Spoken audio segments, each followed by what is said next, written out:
You're listening to Imaginary Worlds, a show about how we create them and why we suspend our disbelief. I'm Eric Molinsky.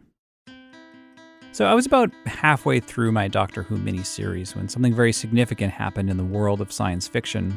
The great novelist Ursula K. Guin passed away. I was thinking about how to address her legacy on my podcast when one of my listeners told me about a documentary that's being made called Worlds of Ursula K. Guin. The director's name is Arwen Curry, and she spent almost 10 years with Ursula Guin, and now Arwen is in the final stages of editing the film and putting it together. Now, Arwen's production office is in Berkeley, and since I was recently in the Bay Area, I wanted to stop by and find out more about the film.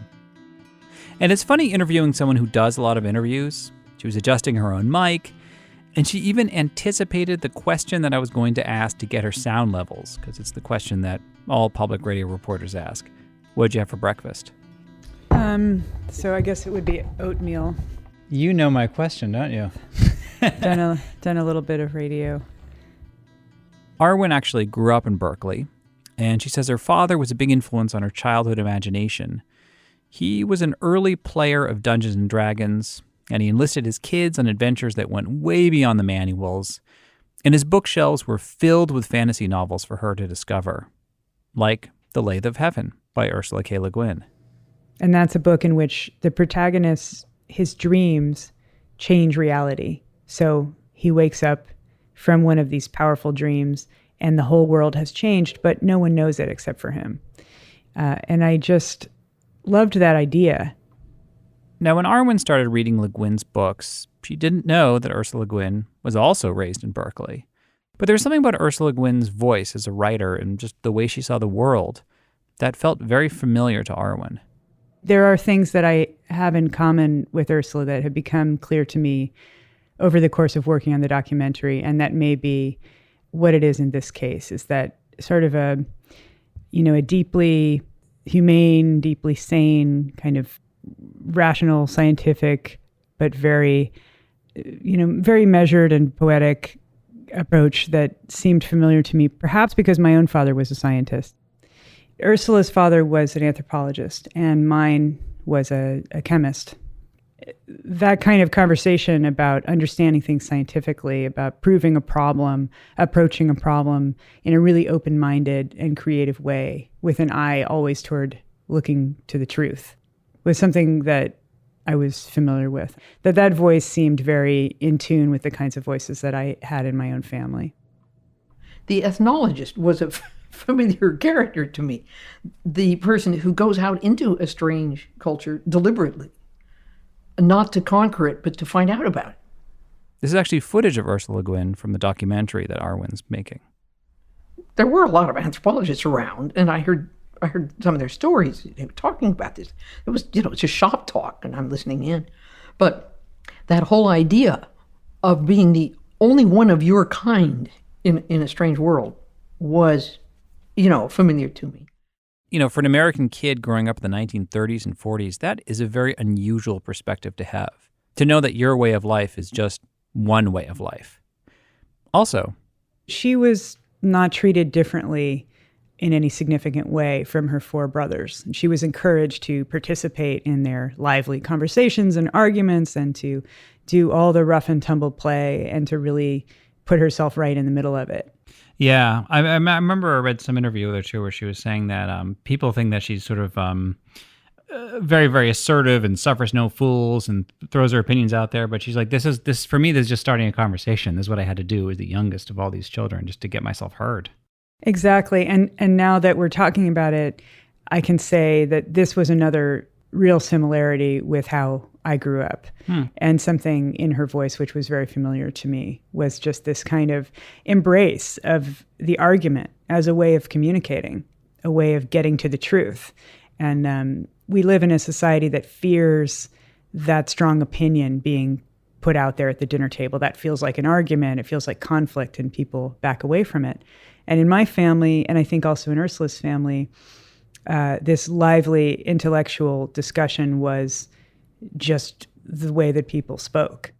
So when did you have the idea to make the documentary about her? I first began to think about the documentary probably 2003, the idea first came into my head. Initially, I valued her as a kind of feminist godmother, and as a reader, to find that person in fiction was where kind of my heart went.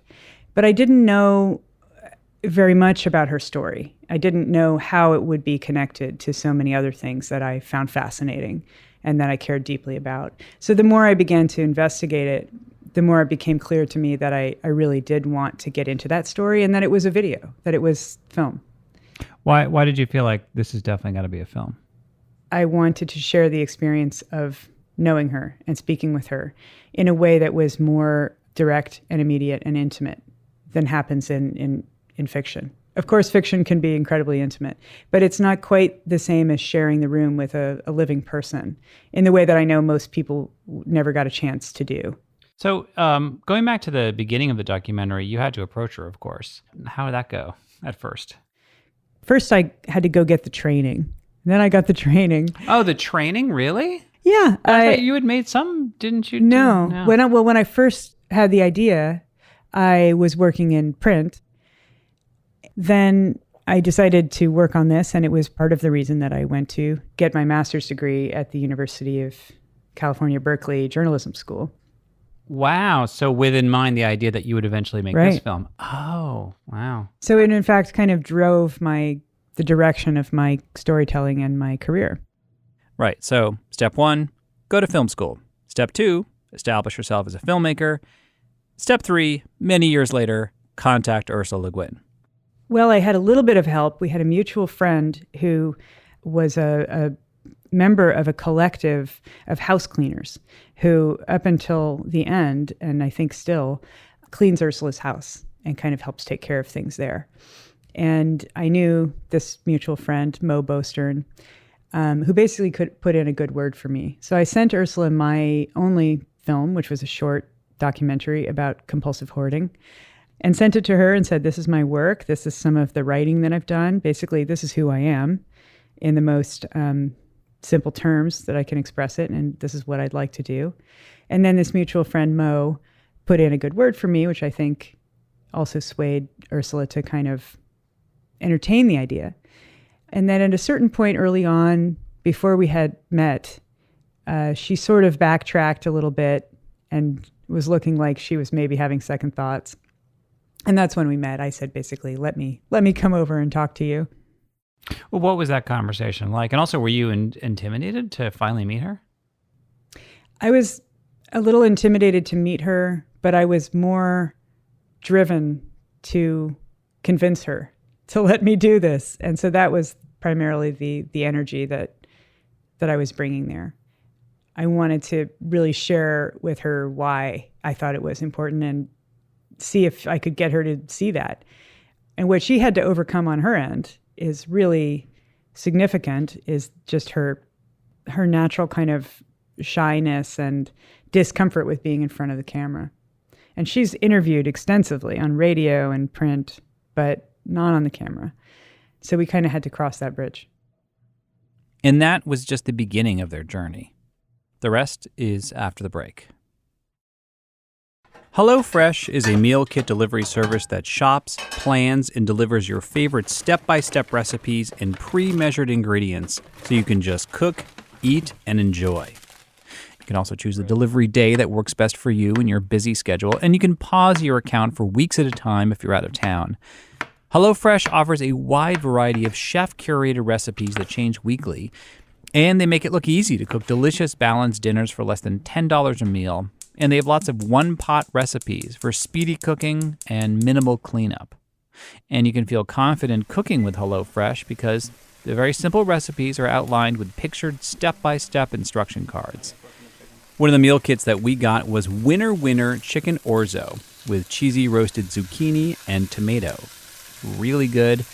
By the way, the Hall of Fame customer-voted favorite meal is Juicy Lucy Burger with tomato onion jam and arugula salad. I mean, just hearing that makes me want to eat it. For $30 off your first week of HelloFresh, visit HelloFresh.com and enter the promo code Imaginary30. That's HelloFresh.com, promo code Imaginary30 for $30 off your first week of HelloFresh.